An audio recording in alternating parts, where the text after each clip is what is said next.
गुथि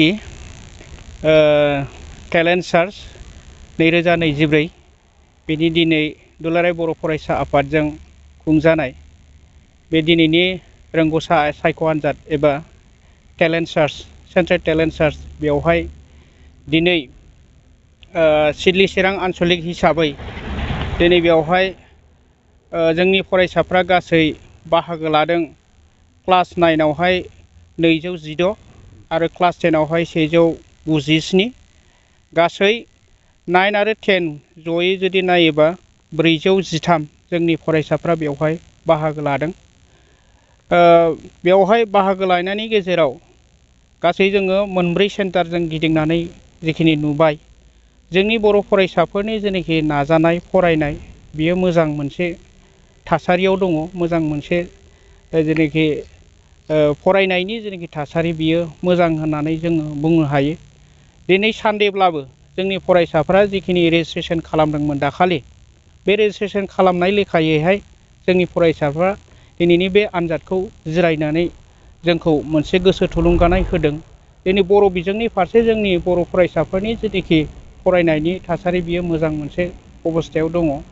दा बेखायनो जों आसा खालामदों जोंनि जेनाखि फरायसाफोर बेवहाय नुजाथिदों जोङो सिगां बारावहाय जिखिनि फरायसाफ्रा बेबायदि टेलेन्ट सार्चआव आनजादखौ होदोंमोन बे फरायसाफोरखौ जोङो दिनैसिमाव जिखिनि फरायसाफोरखौ जों कलेज बा अबेबा हायार सेकेन्डारिफ्राव फरायनाय बे फरायसाफ्रा जोंनि बे जाबोबाय थानाय जेनाखि टेलेन्ट सार्चआव जिरायनाय बे फरायसाफ्रानो दिनैहाय जोङो नुबाय थादों मोजां मोनसे थासारियाव जोंनि बर' फरायसाफ्रा फरायबाय थादों।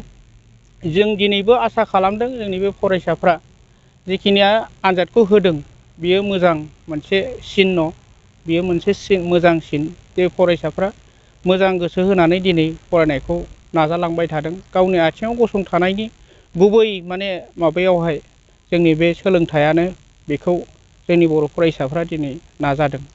दा आसा खालामो जोंनि दुलाराय बर' फरायसा आफादनि नाजानाय बे नाजानायखौ जोंनि दिनैनि बे फरायसाफ्रा मोजां मोनसे माबाजों लामाजों लांगोन गावनि नाजानायखौ जों बेखिनिखौ आसा खालामो। इयुनाव जोंनि बे फरायसाफ्रा जाहाथे जोंनि बर' हारिनि थाखाय मोजां मोनसे मोजां मानसि जाहैथों जों बेखौ आसा खालामदों।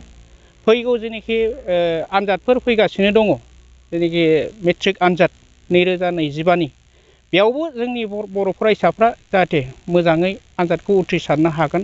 जिखिनि दिनै बे टेलेन्ट सार्च जेनाखि आनजादाव नुजाथिदों बे फरायसाफ्रा मोजाङै जाफुंसारगोन जों बेखौ आसा खालामदों। मा आयदानि सायाव दिनै आनजादा? दिनै जोंनि बे आनजादनि सायावहाय गासै साबजेक्टआ बेवहाय जायगा मोनदों। बेवहाय गुबैयै इंराजि आरो ससियेल साइन्स आरो ससियेल साइन्स आरो जिके सरासनस्रा गियाननि सायावनो बियो आरो जेनेरेल मेथामेटिक्स दङ। बेफोरनो जोंनि मुल जेनाखि कर साबजेक्टफोर जोंनि मेट्रिक आनजादाव जेनाखि फरायनायनि जेनाखि माबायाव दङ कर साबजेक्टफोर बेखौनो जोङो बांसिनै नोजोर होनानै जोंनि टेलेन्ट सार्चनि जेनाखि कुइसन पेपार जों बेवहाय सोनानै होनाय जादों। बिनि सायावनो सोंनाया फैदों। दा बेवहाय गोबां फरायसाफ्रा बेवहाय लाब मोनसे मुलाम्फा गोनां बेखौ बे आनजादखौ होनानै जों नुनो मोनदों। दुलाराय आसाम रायजोआव बर'नि जे फरायसाफोर बिथांमोना माबायदि बाहागो लादों दिनैनि आनजादाव? दा दुलाराय आसाम नाङैनो बेवहाय जोंनि आसामावहाय 13 जिल्लाया बेवहाय बाहागो लादों। 13 जिल्लानि गेजेरावहाय बेवहाय क्लास 9 आवहाय 8424 आरो क्लास 10 आवहाय 8297 गासै बेवहाय 16721 सा जोंनि बर' फरायसाफ्रा बे आनजादाव जिरायगासिनो दङ। दा बेखिनि जाय बिथांमोना आनजादाव उथ्रिसारनो हागोन बिथांमोननि थाखाय माबाफोर?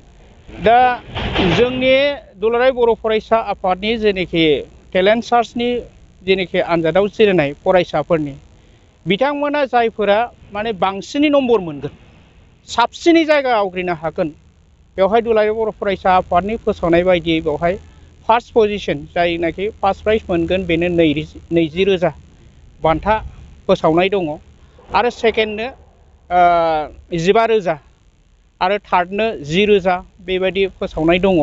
आरो बिनि अनगायैबो देग्लाय जिखिनि काट अफ मार्क थागोन बे काट अफ मार्कसिम सौहैनाय फरायसाफोरनो वान टाइम मोनसे स्कलारशिप होनायनि मोनसे बाथ्रा दङ, फोसावनानै होनायजों दङ। दा बिसिम जों आसा खालामदों साफ्रोमबो फरायसाफ्रा बे काट अफ मार्कसिम जाय जायहा सौहैगोन दा बिथांमोननो जोङो वान टाइम स्कलारशिप होनायनि बेवहाय थिरांथा लानाय जादों। दा बेखिनि।